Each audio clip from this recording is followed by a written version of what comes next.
It's time for us to get started. We are in Joshua chapter 17. We've got one thing from the sons of Joseph to finish up in Joshua 17 that we didn't get to last Sunday. Before we jump into that, let's go ahead and run through our map.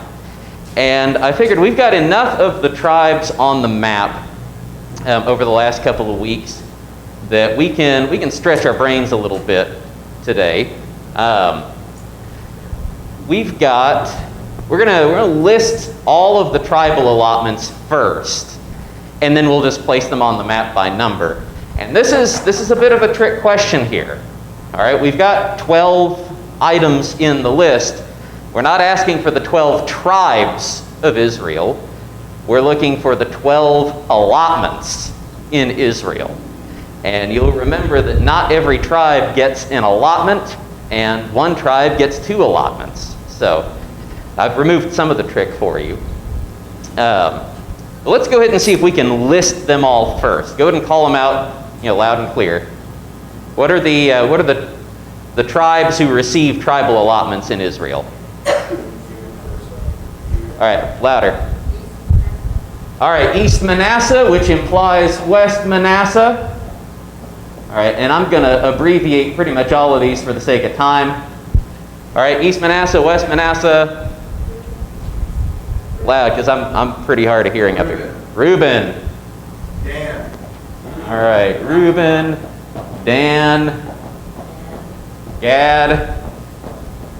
What else? Naphtali. Naphtali, Judah, Ephraim. All right, who else we got? Issachar.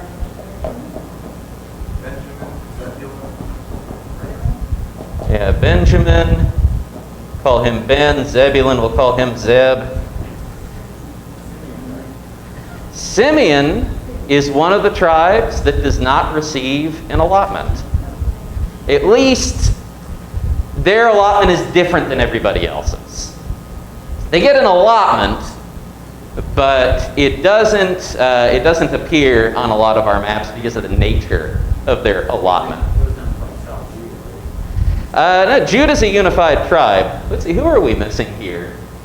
Did the Gibeonites get? No, they don't get their own tribal allotment. Oh, I know who we're missing. We're missing Asher. I'll give you that one for free. Asher. Okay. So, now we've not placed all of these on the map yet. We've not read about all of them yet. In fact, in chapter 18 and chapter 19, we're going to read about 7 of them. But we have heard most of these already. We've heard even the ones that we've not seen exactly what their allotment is. We know where they are because of what we've read for the allotment for West Manasseh. Let's go ahead and place these on the map real quick.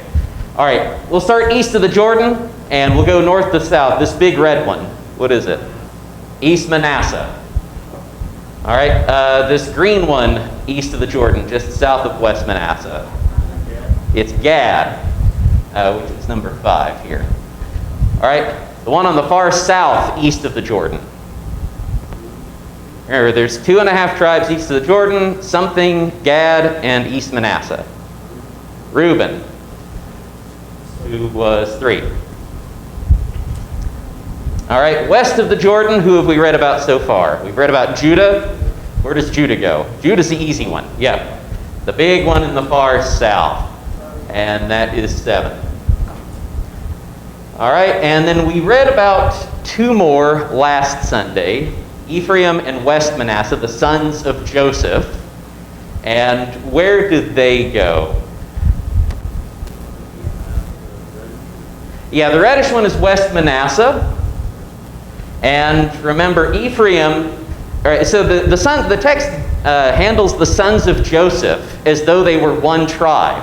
We're about to see why in just a second. Even though they're technically 2 tribes and they receive a total of 3 big allotments, the text treats them as one tribe. And west of the Jordan, the sons of Joseph border each other. All right, so Ephraim is immediately to the south of West Manasseh. And Ephraim's number 8. All right, so we will start with that. Oh, we also learned when we were reading about West Manasseh, we learned of the territorial allotment for the tribe north of Manasseh and the tribe east of Manasseh. Y'all remember which tribes those were? One of them was Asher. That was the northern one. So that one's right here. And the other, do we remember what the other one was? It was Issachar. Issachar is to the, again, we have to use the word east accommodatively, but that's what the text tells us. It is east of Manasseh. All right, so that leaves us with just a couple of territorial holdings. Let's see, the last thing we need to remember is that there are tribes not on this list. There's Simeon, as we've already said. Their allotment is a little different. It's a little wonky, as we will see in the text. And of course, what was the other tribe that received no territorial allotment in Israel? Levi. All right, they are a special case. And we will see them later in the book receive cities in Israel. All right, so Joshua chapter 17, verse 14. I want us to quickly reread that last bit of the chapter. And this is where we're going to see why, up to this point in the allotment, the text has treated the sons of Joseph as though they were one people, one tribe, instead of treating them as two tribes. Then the people of Joseph spoke to Joshua, saying, "Why have you given me but one lot and one portion as an inheritance, although I'm a numerous people, since all along the Lord has blessed me?" And Joshua said to them, "If you are a numerous people, go up by yourselves to the forest, and there clear ground for yourselves in the land of the Perizzites and the Rephaim, since the hill country of Ephraim is too narrow for you." The people of Joseph said, "The hill country is not enough for us. Yet all the Canaanites who dwell in the plain have chariots of iron, both those of Bethshan and its villages, and those in the valley of Jezreel." Then Joshua said to the house of Joseph, to Ephraim and Manasseh, "You're a numerous people and have great power. You shall not have one allotment only, but the hill country shall be yours. For though it is a forest, you shall clear it and possess it to its farthest borders. For you shall drive out the Canaanites, though they have chariots of iron, and though they are strong." All right, so this last little story dealing with the sons of Joseph, it's kind of baffling whenever you first come to it. And I think it's meant to be a little baffling because we have just read about all of the territory that the sons of Joseph received. In fact, in going over West Manasseh, the text reminds us of all of the territory that East Manasseh also has. All right, so they've got this big chunk of land, half of Gilead and the former kingdom of Bashan, all to the east of the Jordan. West Manasseh has a sizable chunk of territory west of the Jordan. Ephraim has a sizable and pretty rich country along with them. They have received possibly, it depends on how far south you scale Judah. The sons of Joseph have received possibly the most land out of anybody in Israel, again, with the possible exception of Judah. And yet, they come to Joshua and they complain, "Why have you only given us one lot?" All right, that complaint just sounds kind of absurd on the face of it, right? Because we've just read about multiple allotments made to them. The text even broke it down into the number of clans. So you've got 2 clans east of the river, 10 clans west of the river, and that's just for Manasseh. And now all of a sudden they're coming to Joshua saying, "Why have you given me one lot?" All right, so this is the reason why the text has treated them as a single people up to this point, by the way, because they're coming to Joshua and acting as though they have been treated as one people, when in fact they are more than one people, and they have received too little land, one lot and one portion. We don't have enough room. Now, we get the sense here that the complaint that they bring to Joshua is not really the problem. Right? Their complaint is, you have given us too little land. Joshua, in his answers to Manasseh and Ephraim, Joshua, I think, suggests to us what the real problem is. All right, so first off, what has Joshua told the sons of Joseph that they need to do to inherit their land? Clear the forests and drive out the Canaanites. Those are the two things they need to do. Oh, you don't think you have enough land? Give you a ton of forests. Cut some of it down, clear some of the land. Which is, it's hard work. That's the main thing. In fact, I think we're touching on the real issue here. The sons of Joseph come to Joshua and say, you've given us too little land. What really motivates that is they have a whole lot of work to do. Now, does that make them different than anybody else? Think about every story of any kind of settlers that you have ever heard. You think about stories about American settlers. What did every single American settler have to do when he went out and staked his claim? He had to clear the land, right? Think of all those stories you read about, like Little House on the Prairie and stuff, right? Think back to those days. This is just normal stuff. You go into a wilderness area and you expect to live on the land, you've got to clear some of it. That's just what you have to do. And the sons of Joseph are coming and they're saying, oh, you've not given us enough land. And Joshua's telling them, no, just go do the work. All right, quit being lazy, clear the land. And then what's the other excuse that they come up with? All right, they say that they are confined to the hill country in verse 16. The hill country is not enough for us. Of course, the hill country they've been given is a relatively small portion. Most of their territory is plains. But what's the problem with the plains, according to the sons of Joseph? In verse 16. Yeah, you've got Canaanites with chariots. And we've talked about how dominant chariots were in antiquity. How they're basically, the modern equivalent would be something like an aircraft carrier, right? Somebody who rolls in with an aircraft carrier has supremacy, right? And that's just it. An army in antiquity that has chariots and that can deploy them out on a relatively flat place like a plain, they're going to do a lot of damage. But we have also already read about Israel defeating chariots during the northern campaign.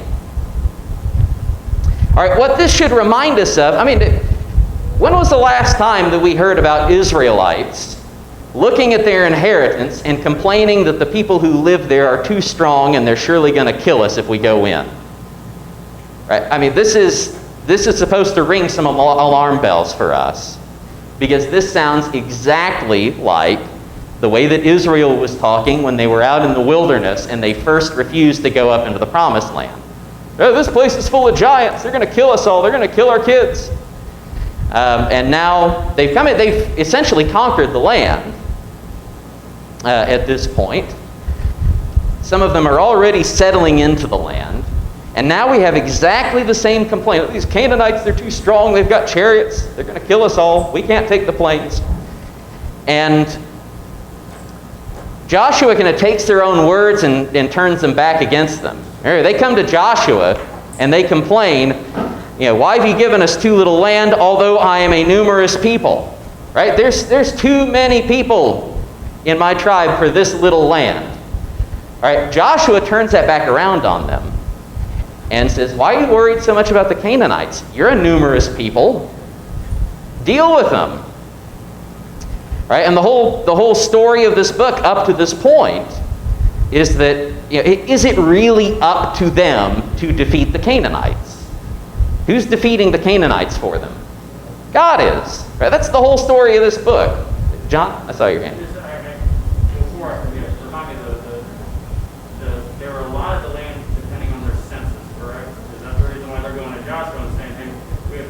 stewards of people for the land that you give us, right? Essentially, that's the case they're trying to make. Their case here. Yeah. And he's turning it back on them and saying, hey, there is plenty of land here. Yes. And if you had a little faith, you'd realize we've already, like you said, we've already beat these chariots once. Exactly. When God is in your corner, Yes. you're going to beat him again. And you're Yes. seeing what throughout Scripture and living out still to this day, where the human heart is corrupt. They're whining about what they're getting. They're getting this beautiful land, the promised land, and they're Yeah. whining about their lot. Yeah.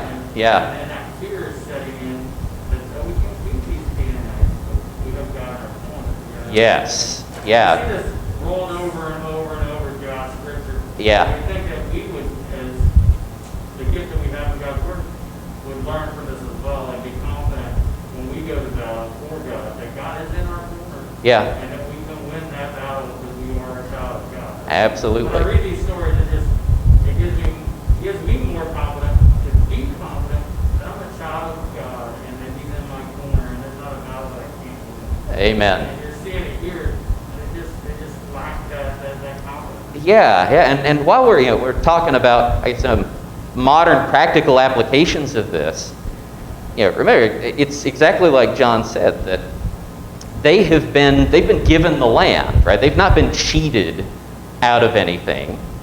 The reason why their inheritance feels so small is because they have been unwilling to step in and do the work to receive the things that God has given them. Right? This tells us something, by the way, about God's gift giving. Right? Sometimes we have this idea in our head that a gift is something that you should not have to work for. Right? Because that's basically every experience of gift giving that we have. Your birthday, Christmas, you receive gifts and you didn't have to work for them, right? Maybe you got to open up a battery case and put some batteries in something. But that's not the way that we see God operating. He will give rich gifts to His people that His people then have to turn around and work for to receive. And here they are unwilling to do the work. All right. Let's go ahead and jump into chapter 18. So we've got a lot of ground that I'd like to cover. We'll see how much we get to. Chapter 18, verse 1. Then the whole congregation of the people of Israel assembled at Shiloh and set up the tent of meeting there.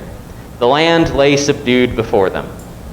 There remained among the people of Israel 7 tribes whose inheritance had not yet been appointed.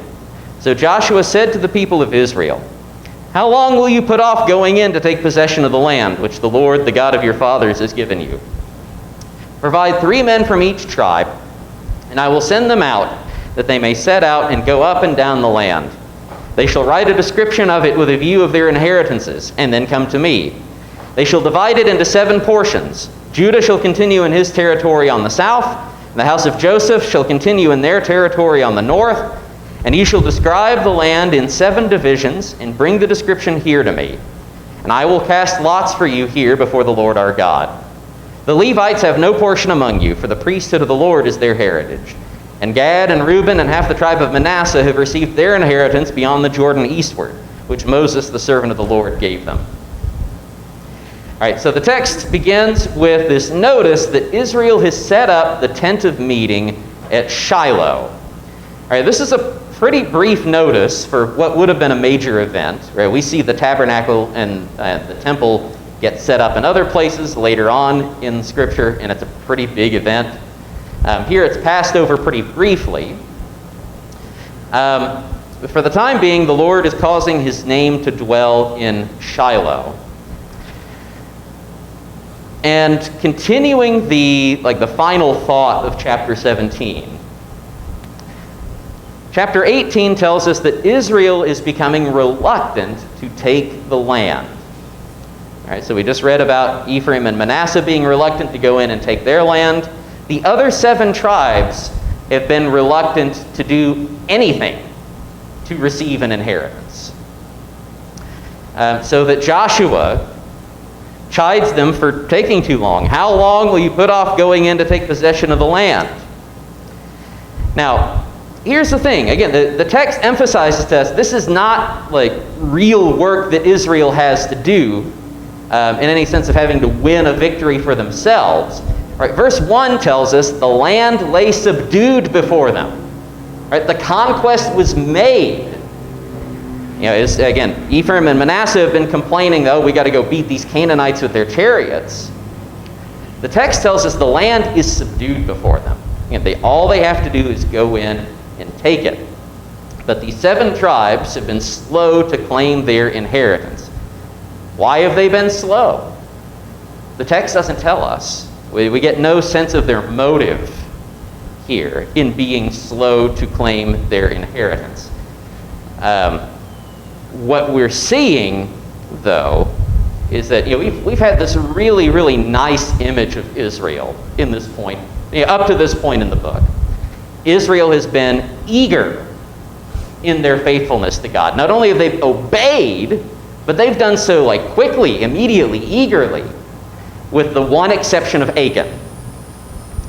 And now that we've gotten to this last half of the book, now we're seeing that Judah and Ephraim and Manasseh have all failed to drive all of the inhabitants out of their land. We've seen that Ephraim and Manasseh have been reluctant to even go clear their land to claim it. And now the rest of the tribes are reluctant to even know what their inheritance is.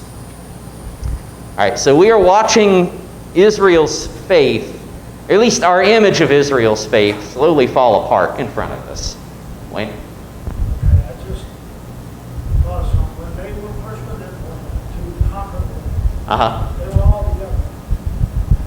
Right? That's the image we're given, yeah, that they're fighting together. So now, it seems like they're all split up.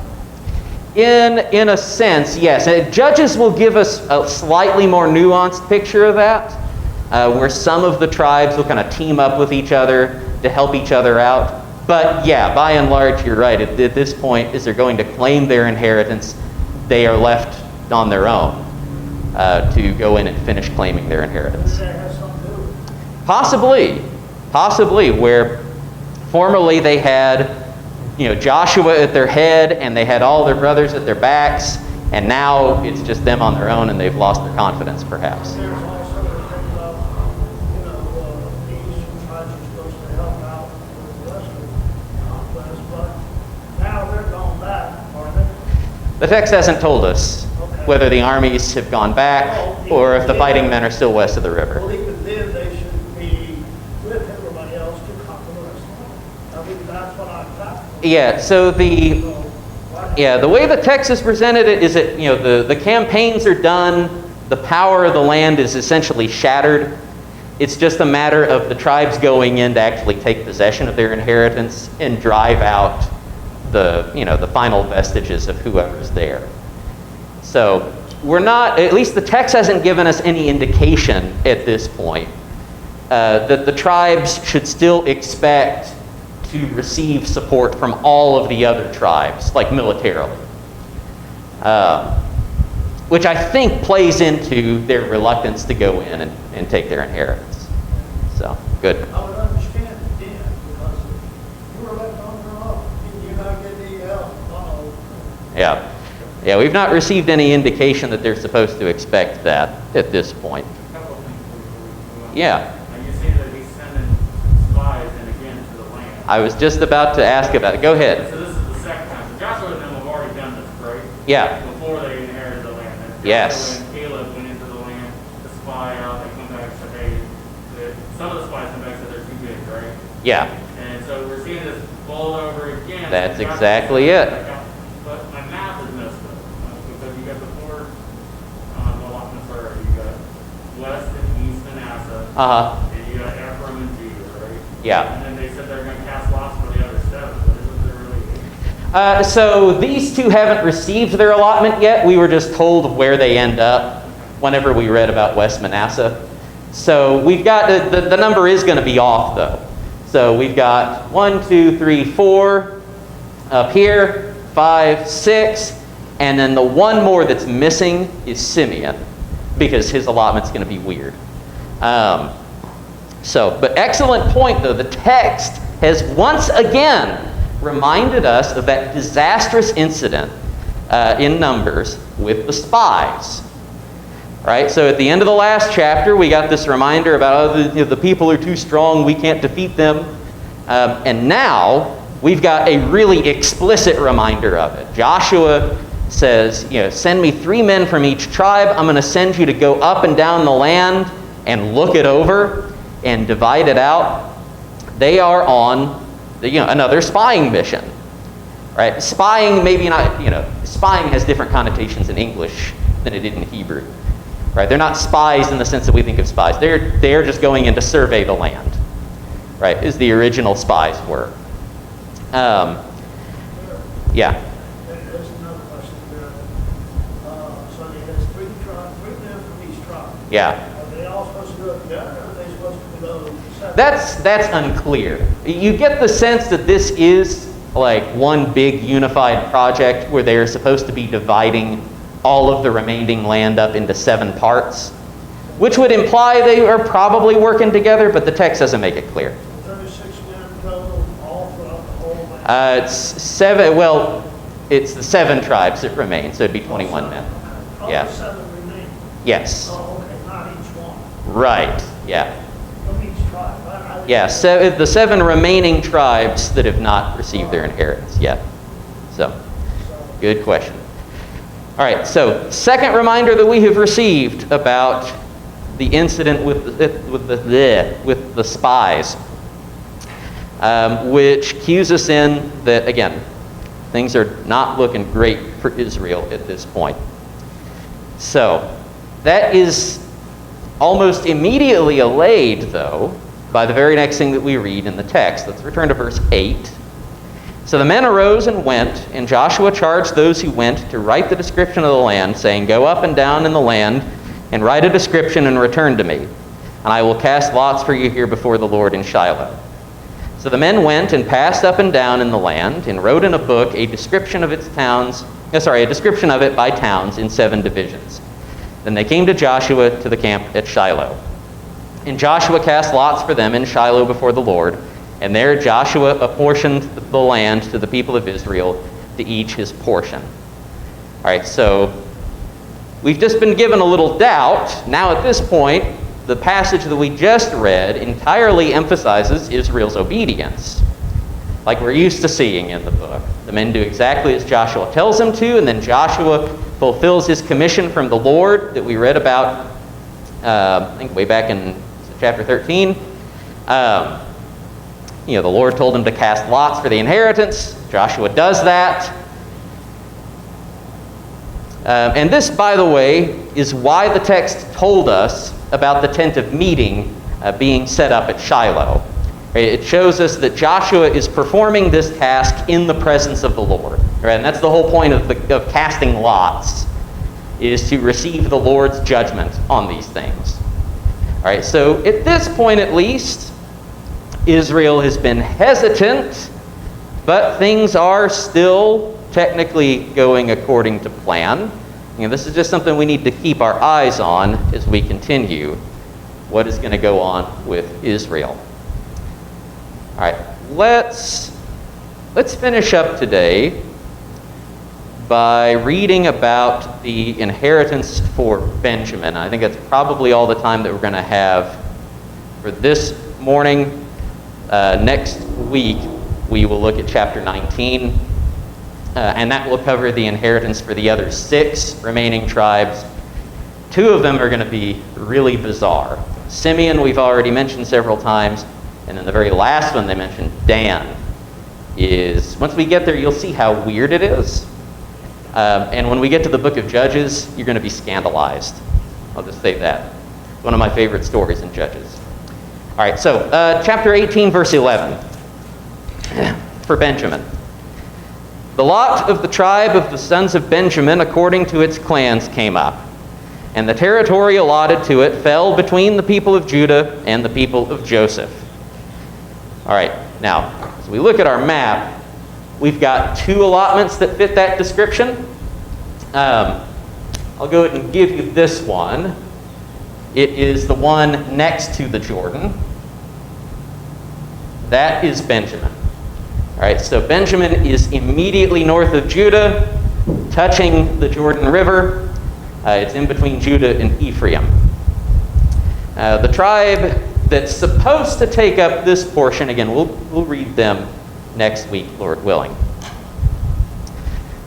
All right, but let's continue on. Verse 12. On the north side, their boundary began at the Jordan. Then the boundary goes up to the shoulder north of Jericho, then up through the hill country westward, and it ends at the wilderness of Bet-Aven. From there, the boundary passes along southward in the direction of Luz to the shoulder of Luz, that is Bethel. Then the boundary goes down to Aharot Adar on the mountain that lies south of Lower Bet-Horon. Then the boundary goes in another direction, turning on the western side southward from the mountain that lies to the south, opposite Bet-Horon. And it ends at Kiryat Baal, that is Kiryat Yarim, a city belonging to the people of Judah. This forms the western side. And the southern side begins at the outskirts of Kiryat Yarim, and the boundary goes from there to Ephron, to the springs of the waters of Nephtoah. Then the boundary goes down to the border of the mountain that overlooks the valley of the son of Hinnom, which is at the north end of the valley of Rephaim. And then it goes down the valley of Hinnom, south of the shoulder of the Jebusites, and downward to En Rogel. We should remind ourselves at this point, by the way, the Jebusites refers to Jerusalem. So it's talking about the border going south of the shoulder of the Jebusites. It's talking about the shoulder of Jerusalem. That'll become explicit in just a minute. Then it bends in a northerly direction, going on to En Shemesh, and from there it goes to Gelilot, which is opposite the ascent of Adumim. Then it goes down to the stone of Bohan, the son of Reuben, and passing on to the north of the shoulder of Bet Araba, it goes down to the Araba. Then the boundary passes on to the north of the shoulder of Bet Hogla, and the boundary ends at the northern bay of the Salt Sea at the south end of the Jordan. This is the southern border. The Jordan forms its boundary on the eastern side. This is the inheritance of the people of Benjamin according to their clans, boundary by boundary all around. Now the cities of the tribe of the people of Benjamin according to their clans were Jericho, Bet-Hogla, Emek Keziz, Bet-Araba, Zemaraim, Bethel, Avim, Para, Oprah, Kephar Ammonai, Opni, Geba, 12 cities with their villages, Gibeon, Ramah, Beerot, Mizpah, Kephara, Moza, Rechem, Yirpiel, Tarala, Zela, Haelef, Jebus, that is Jerusalem, Gibeah, and Kiryat Yarim, 14 cities with their villages. This is the inheritance of the people of Benjamin according to its clans. All right. Sorry, did I see your hand? Did you have a question? Okay. Let's see. All right, these boundary descriptions are mostly identical with the ones that they share with Judah and with Ephraim. Their territory includes a couple of prominent places that we have read about already. Bethel is an important place. Remember, Abraham spends some time in Bethel. Jacob spends time in Bethel. In fact, it's at Bethel that Jacob receives his vision of the ladder descending from heaven. Remember that vision where he's laying on a rock and he dreams and he receives this vision. And in fact, that's probably the reason, or there's a relationship between that and why the place is called Bethel. So Bethel means house of God. So Benjamin has Bethel. Notice again, they are given Jerusalem. We normally associate Jerusalem with Judah, but that is something that over the course of Israel's history, it comes about, it changes. Here in the original inheritance, Jerusalem is counted as a Benjaminite city. Let's see, also Gibeon, that we read about in verse 25. So the Gibeonites that we have read about in the book of Joshua will live among the Benjaminites.